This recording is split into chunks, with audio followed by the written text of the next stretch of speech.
হ্যাকের যে বিষয়টা তিনি বলছেন, এখানে একটা টেকনিক্যাল বিষয় আছে। এখানে আমরা যারা আছি আমাদের আইডি মোটামুটি সবারই ভেরিফাইড আইডি। আমাদের আইডি বেশ কয়েকবার হ্যাক হয়েছে, আমরাও সেই হ্যাকিং এর শিকার হয়েছি। এখানে আমানুল্লাহ আমাদের আইডি কয়েকবার হ্যাক হয়েছে, আমাদের অনেকের আইডি হ্যাক হয়েছে। আমরা প্রযুক্তি সম্পর্কে তো মিনিমাম নলেজ আমাদের আছে। একটা আইডি যখন হ্যাক হওয়া হয়, একটা ভেরিফাইড আইডি, এটার যদি শুধু পাসওয়ার্ড চেঞ্জ হয়, যদি ইমেল অ্যাড্রেস চেঞ্জ না হয়, সেক্ষেত্রে এইটা রিকভার করতে মিনিমাম 24 ঘন্টা থেকে 48 ঘন্টা সময় লাগে। এটা যদি আপনারা এক্স হ্যান্ডেলের সিকিউরিটি প্রাইভেসি পলিসিতে যান, সেখানে আপনারা দেখতে পাবেন। আর যদি কোনো হ্যাকার হ্যাক করে পাসওয়ার্ড চেঞ্জ করে এবং ইমেল অ্যাড্রেস চেঞ্জ করে, এইটা রিকভারি করতে মিনিমাম 2 থেকে 4 সপ্তাহ সময় লাগবে।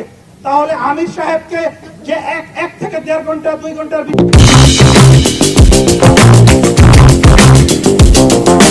ভিতরে যে আইডি রিকভার করলেন, সেটা কি তিনি দোয়া দুরূদ পরে করেছেন কিনা? আমি প্রশ্ন রেখে গেলাম। আরেকটা বিষয় হচ্ছে, এইখানে তো জামাতের শীর্ষস্থানীয় কোন নেতা তো মা মানে না, তারা তো কেউ আমিন না। সুতরাং দোয়া দুরূদ পড়লে তো কাজ হওয়ার কথা না।